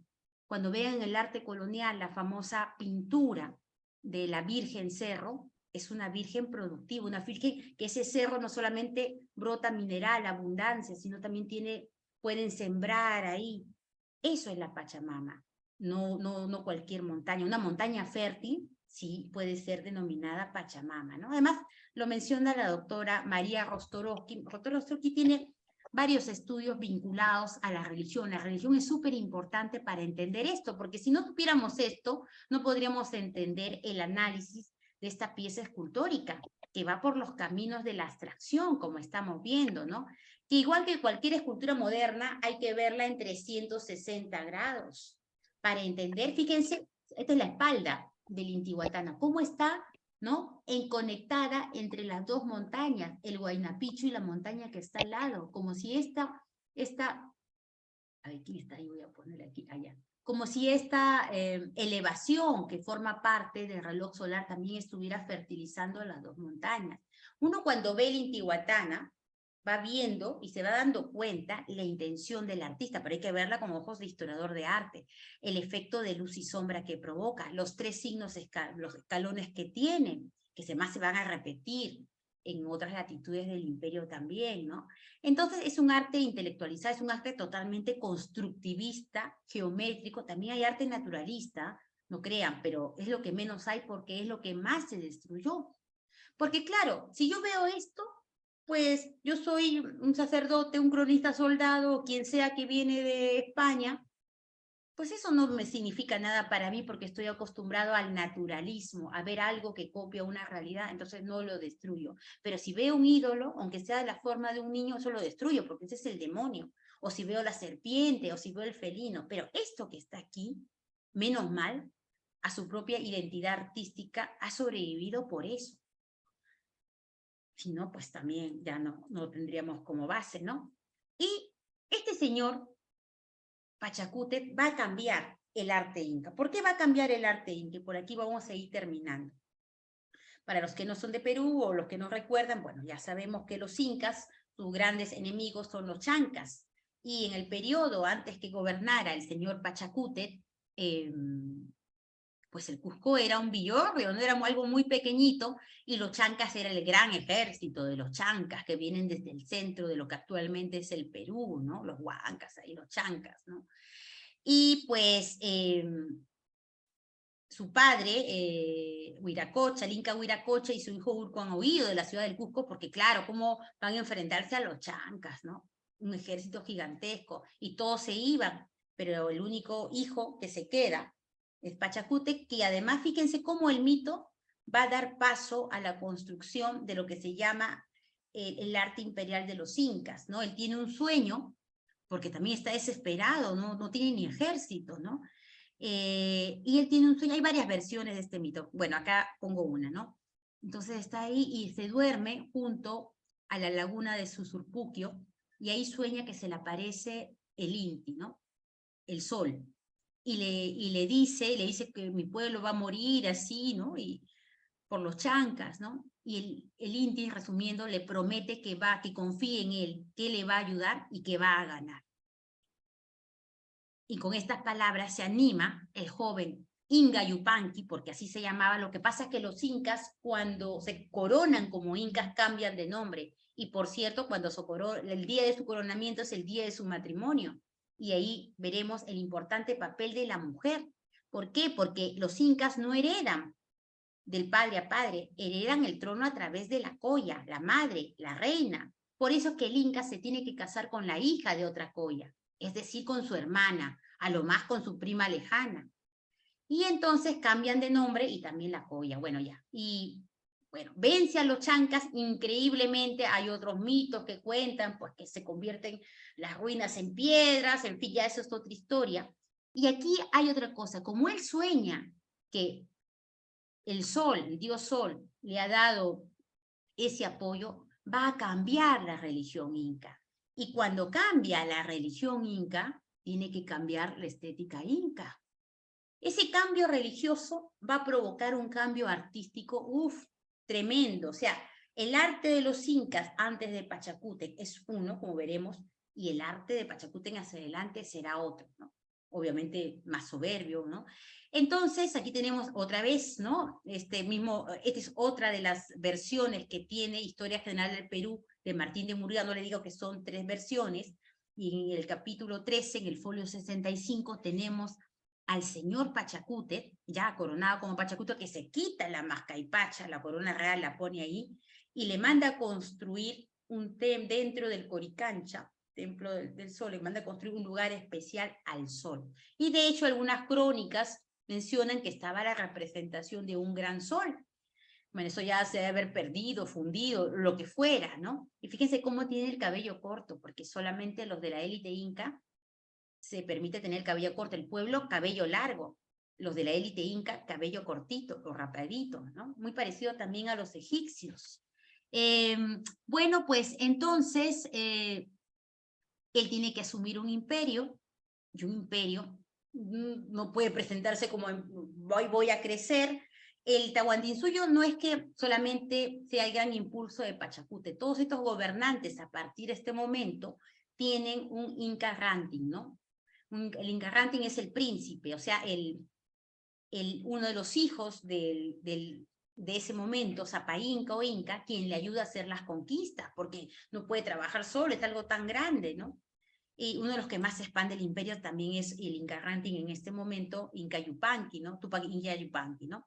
Entonces Pachacútec manda a hacer una casa en esta ciudad del Cusco y se hizo muy suntuosa, que llaman Curicancha, otra la luna, y estas eran las huacas más principales a quien el Inca personalmente, o sea, le rendía ritual, le sacrificaba, ¿no?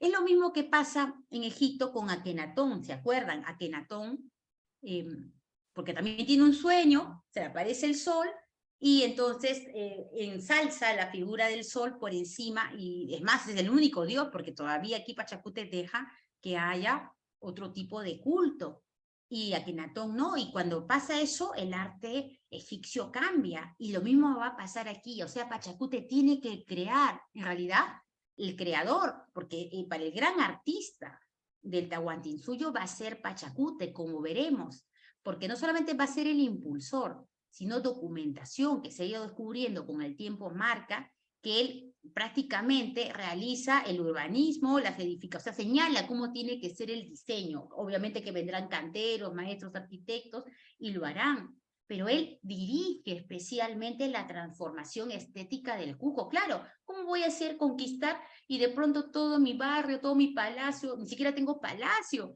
tengo que demostrar que también, para que se sorprendan, ¿no? Porque eso era algo que se vivía en todas estas comunidades y culturas. O sea, el arte era una manera de sustentar el poder, o sea, lo que hoy llamamos estética, pero que para ellos, todo lo que vamos a ver que tiene estos contenidos, cánones estéticos incas, son entes sagrados, porque el momento que yo le coloco aquí un vaso a la figura del sol, ya estoy conectando, al igual que si le pongo la imagen la cara de Cristo o la cara de María o lo que fuera, que yo estoy conectada religiosamente. O sea, voy a sacralizar algo, un vaso o lo que fuera un quero, ¿no? Un quero inca, un vaso inca, si es que le pongo diseños que tengan que ver con mi religión. Igual si yo me pongo, si yo tengo aquí pues en mi celular, le pongo aquí algo de la Virgen, pues a lo mejor no tengo nada más a qué rezar, le rezo a la Virgen ahí.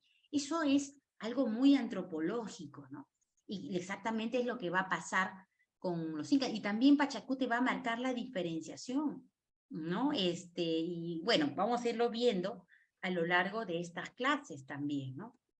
¿Hay alguna pregunta aquí? Voy a dejarles en principio la lectura de cuáles fueron las piezas incas, bueno, las piezas incas, no solamente las piezas incas, las incas de las Indias, especialmente del Perú, que se quemaron, y otras más verán durante el incendio del Real Alcázar de Madrid. Y en realidad las piezas que tienen los museos en España, la gran mayoría son compradas finales del siglo XIX y compradas en el siglo XX, no solamente de Perú, de Ecuador, las que están en el Museo de América, las de Bolivia, las de Colombia, lo que tienen en el Museo de América, ¿no? Pero esas piezas son compradas posteriormente. Lo que pasa, no sé si lo saben, que después de la Segunda Guerra Mundial se crea la UNESCO y se establece por primera vez ahí que todo lo que tiene que ver con saqueos de bienes artísticos producto de una guerra, a partir de ese momento tiene que ser devuelto. Por eso es que los griegos no pueden hacer que les devuelvan los mármoles, los frisos del Partenón, porque esos salieron antes de la Segunda Guerra Mundial. Y entonces tendrán que esperar que el Museo Británico alguna vez, pues no sé, es imposible que se los devuelvan, son las piezas estrellas del Museo Británico, es como si los italianos pudieran recuperar la Mona Lisa de Leonardo, ¿no? Se matan primero los franceses, es el corazón del Museo Louvre, la Mona Lisa. Entonces, la cabeza de Huiracocha que veremos mañana es la estrella del Museo de América, jamás nos la van a devolver, ¿no?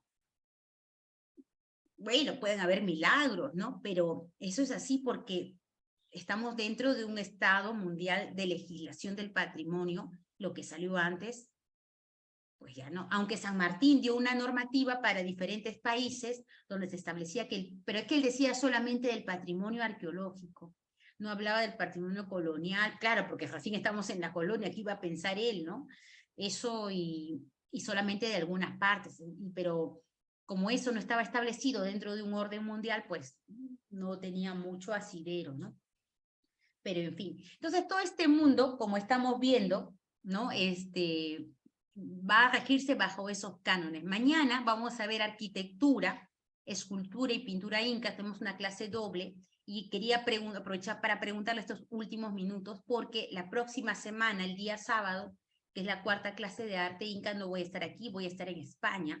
Entonces, yo igual iba a dejar la clase grabada, pero pensé, ya que va a ser un tema tan interesante, el de textilería, por si querían hacer alguna pregunta, lo voy a grabar el día jueves, así en Zoom, no es obligatorio que esté ni nada, igual lo pensaba grabar sola, pero lo voy a dejar ahí, voy a coordinar con el profesor Ñón Rodríguez, a lo mejor podemos hacerlo a las 7 hasta las 9, para los que quieran, igual va a quedar grabado, como se dejaba dejar grabado en el aula virtual, porque ese tema es importante, ¿no? Para entender el tema de los tocapos, algo nos vamos a aproximar, ya les voy a ir dejando ahí algunos significados para que vayan investigando. Y después continuarán con el profesor Edgar, que regresa, creo que es arte prerrománico o arte islámico, no recuerdo bien. ¿Hay alguna pregunta hasta aquí? También les voy a dejar las 3 crónicas visuales para que las vayan revisando si pueden. Ya está en el aula virtual, lo voy a abrir apenas termine la clase. No sé si hay alguna pregunta posterior, ya están las notas, como ya les dije, revisen del primer curso que tuvimos, el análisis mariano. Entonces, si no hay más, pues nos vemos el día de mañana. Mañana nos toca a las 9 de la mañana, así que tratamos de hacer un esfuerzo, 9 de la mañana hora de Lima, para los que son de otros países, creo que a las 10 algunos países. Muy bien, si no hay nada más, pues me despido hasta el día de mañana. Cualquier consulta, si es que se acuerdan, pues mañana también la podemos plantear, ¿ya? Muchas gracias.